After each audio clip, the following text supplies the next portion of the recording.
Hello, lovely people. Welcome to today's episode of Reality TV News. Reminding you, we post videos daily, so if you haven't subscribed to our channel yet, smash that subscribe button so that you don't miss any important update. Today, we're unraveling a really complex family saga from the world of reality TV. Right. Our sources really eliminate Teresa Giudice's wedding. Highly anticipated. Huge. And of course, her brother Joe Gorga and his wife Melissa Gorga just weren't there.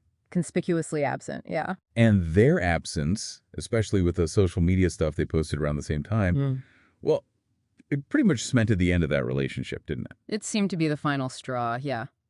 So that raises the big question.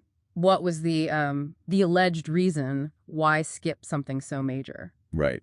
Our sources bring Kim DePaola's perspective into focus here.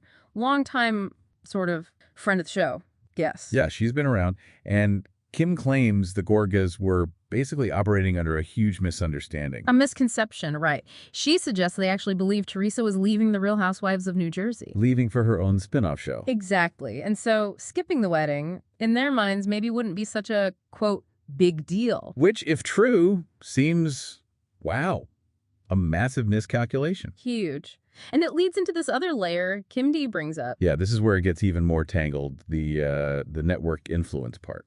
Kim suggests that decisions skipping the wedding actually went against what a powerful figure wanted. She says pretty bluntly. You can't tell Andy Cohen I'm not doing this or I'm not doing that. Yeah. He's your boss. He's your daddy. Strong words. Very strong. The implication being, as the sources depict it, that defying someone like Andy Cohen, a key executive, it just backfired on them. It backfired. And if we try to connect this to the bigger picture, there's history here, right? Oh, definitely. There's always history. Our sources also depict this alleged friction that goes way back, long before the wedding. Jacqueline Larita, another former castmate. Big name from the show's past, yeah. She shared her view, too. She talks about a past feud she had with Teresa and claims that, surprisingly, Melissa was jealous of Jacqueline's own relationship with Teresa back then. Jealous? How so? Well, Jacqueline recounts Melissa allegedly telling her things like, remember, Jacqueline, Teresa hates your guts. She hates you. Wow. Even when Jacqueline and Teresa were supposedly okay. Even during times they were actually getting along, according to Jacqueline. So what's the takeaway from these allegations? Miscalculations? Maybe manipulation? What does it demonstrate? Jacqueline's view is pretty clear. She asserts Melissa was planting these seeds, being in Teresa's ear, especially on camera. That trip to Vermont comes up. Right, yeah, I remember that. Apparently trying to flip the narrative, make it look like Jacqueline was the jealous one. When Jacqueline says she was actually one pushing for Melissa and Teresa to make up all along. That's her claim, yeah, that she was trying to broker peace.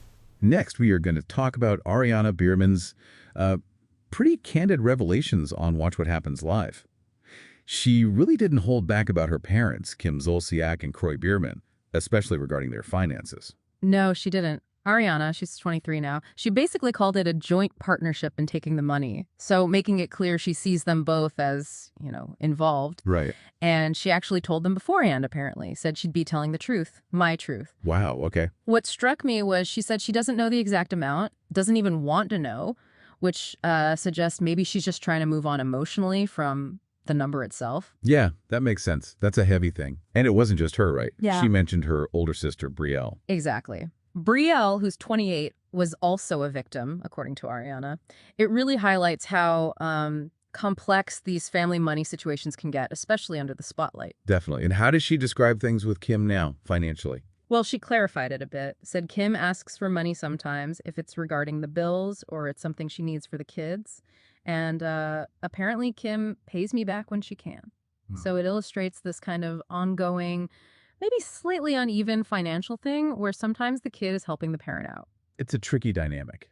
But her reasons for wanting to reconcile, despite all this, they seemed pretty strong. Very. She really emphasized family first. Her exact words were something like, money should never ruin a relationship with your family. You can always make more money. That's a powerful stance. Yeah, and she doubled down, saying Kim will always be her best friend forever.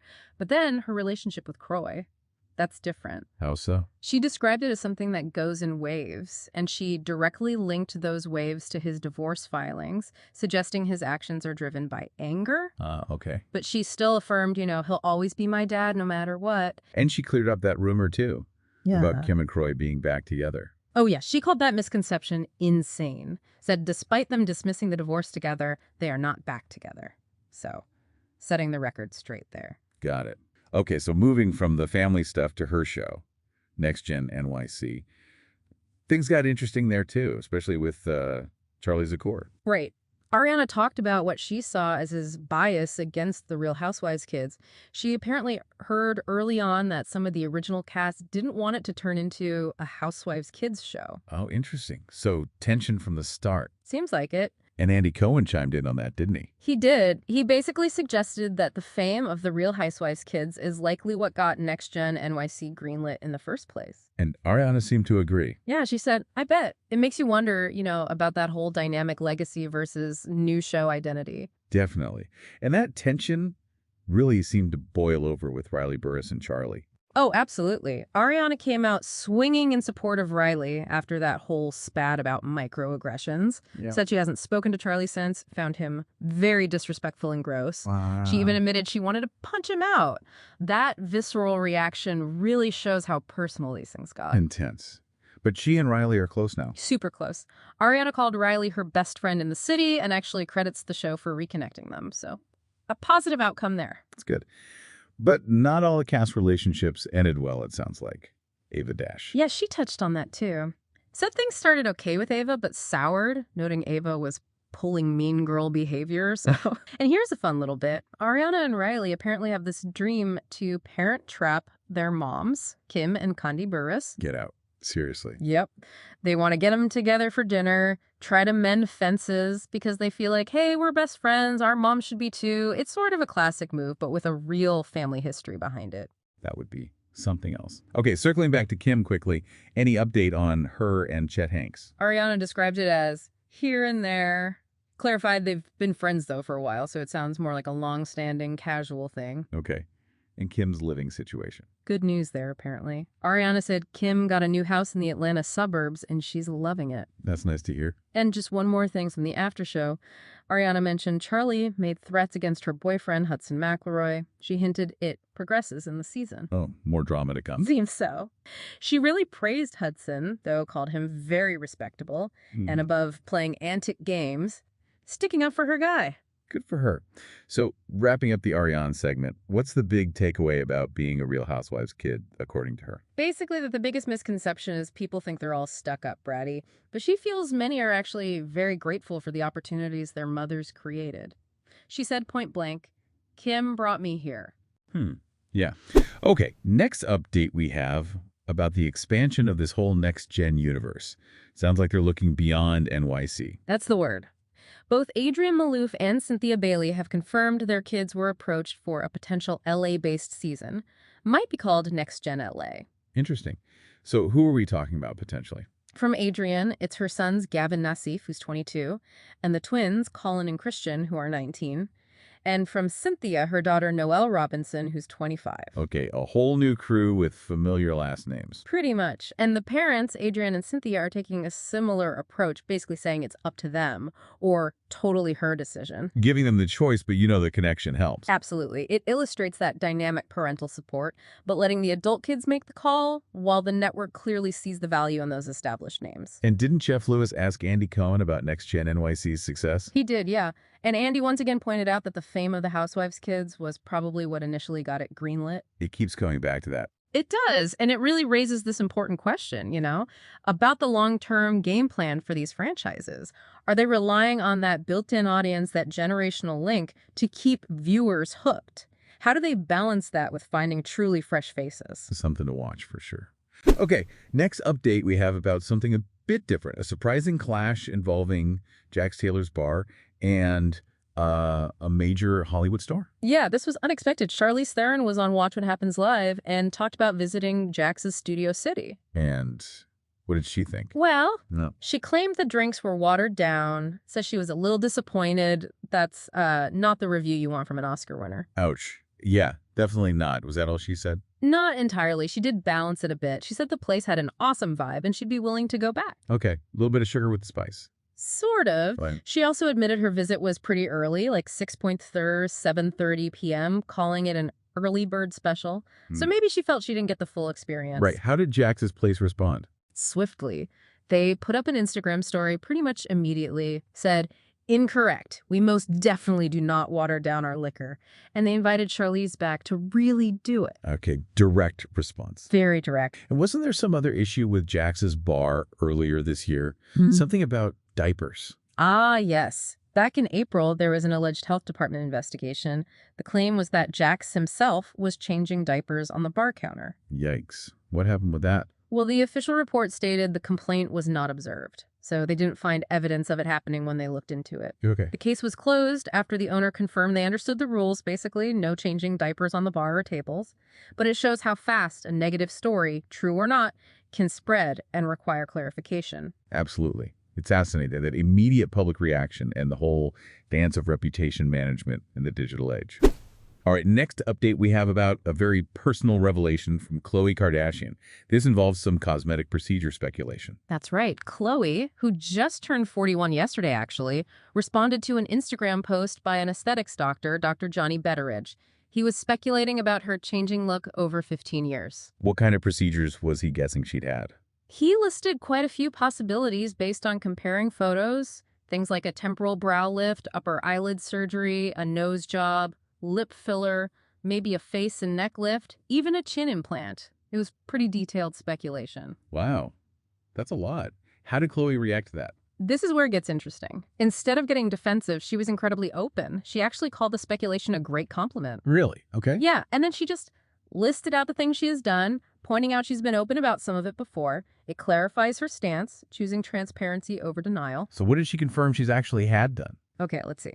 She confirmed the nose job done by Dr. Kanodia, laser hair removal, hairline, and elsewhere, Botox and Sculptura, specifically in her cheek where she had that tumor removed. Right, I remember that. She mentioned a soft wave laser for skin tightening filler, but in the past, noting it never goes away, even if you don't keep getting it. Losing 80 pounds slowly over time, collagen baby threads under her chin and neck, and then regular stuff like special facials, salmon sperm facials. She mentioned peptides, vitamins, daily skincare. It's quite a list. That is comprehensive and very transparent. Extremely. And she even looked ahead, saying something like, in 2025, there are many other things we can do before surgery, but when it's time, and if I choose to, I know some great doctors. It really depicts this evolution, you know? Well, a more open conversation about cosmetic work from celebrities. Definitely a shift. We first met her, 2007 on Keeping Up with the Kardashians. She was only 23. And she had that revenge body show later on, too. Exactly. So her journey's been very public. This level of honesty about procedures, though, it feels like a newer chapter. It challenges that old Hollywood ideal of just, waking up like this. It really does. Okay, next update we have about Kyle Richards. She's dealing with some modern tech issues, but also celebrating a big family moment. Yeah, a real mix. First, the tech issue. Kyle, who's 56, she called out a company on her Instagram story, Saffily, I think. Right. What did they do? They apparently used an AI-generated version of her image to promote some product she'd never heard of and definitely doesn't endorse. Oh, wow. That's creepy and definitely not okay. Not at all. She was direct, put up a message like FAFO, which, Yep. Fuck around, find out. Exactly. And demanded they take it down immediately, clarifying it was AI, not her. Yeah. It really illustrates these new challenges with digital identity, AI misuse. It's a growing problem. Scary stuff. But on a happier note, there was a family celebration. Yes, much happier. Kyle was celebrating her daughter Alexia Umansky's family bachelorette party. Alexia's 29 now. Oh, that's lovely. Who was there? Looked like a big family turnout. Alexia's sisters, Farrah, Sophia, and Portia. Cousins Nikki Hilton and Kimberly Jackson. And friends, too, like Justin Sylvester. It really demonstrates those strong family ties they have, celebrating together. Nice. Was Kathy Hilton there, given their history? That was notable. Kathy, who is 66, wasn't there. Kyle actually commented on a message from Kathy saying, "Wish you were here." So seems like the absence was felt. Okay. And Alexia's engaged, right? Yes, she got engaged to Jake Singerman last November. They had a party back in May with both Kyle and Marisa Umansky there. Okay, finally, next update we have about a serious personal challenge for Emily Simpson from the Real Housewives of Orange County. Yeah, this sounds really tough. Emily's son Luke, he's one of the twins. Keller's his brother, and she also has daughter Annabelle. Luke has been diagnosed with a rare medical condition. He's described as being in crisis. It depicts a really difficult time for their family. Oh, that's heartbreaking. Is this something that's going to be shown on the upcoming season? It seems so. The trailer for season 19, which starts July 10th, it shows Emily getting emotional. You hear her say, "Luke, he's sad and it breaks my heart." Oh, goodness. And then in a confessional shot, she says, "I have a son that's in crisis and I feel alone in that." Just really raw emotion. Wow. That kind of stress must take a toll on everything, including her marriage. Exactly. The trailer also hints at strain there with her husband, Shane Simpson. Remember, they married back in 2009. Emily actually expresses fear, saying, "We're going to end up divorced." It illustrates just how profoundly a child's health crisis can shake a relationship's foundation. It's a side of reality TV. We don't always see the really deep personal struggles. It's interesting, though, because didn't she post something kind of lighthearted about Shane not too long ago? She did, yeah. Back in March, she made this playful Instagram post listing reasons why she'd never leave Shane. Things like, not wanting to do him a favor, needing to keep him motivated because of money, his life being too peaceful without her chaos. That kind of banter. Quite a contrast to the trailer. A huge contrast. It really highlights that tension, doesn't it, between the public persona, the curated social media moments, the reality TV edits, and the incredibly difficult private battles people are actually fighting behind the scenes. It's a poignant look at the complexities of life lived partly in public. Definitely.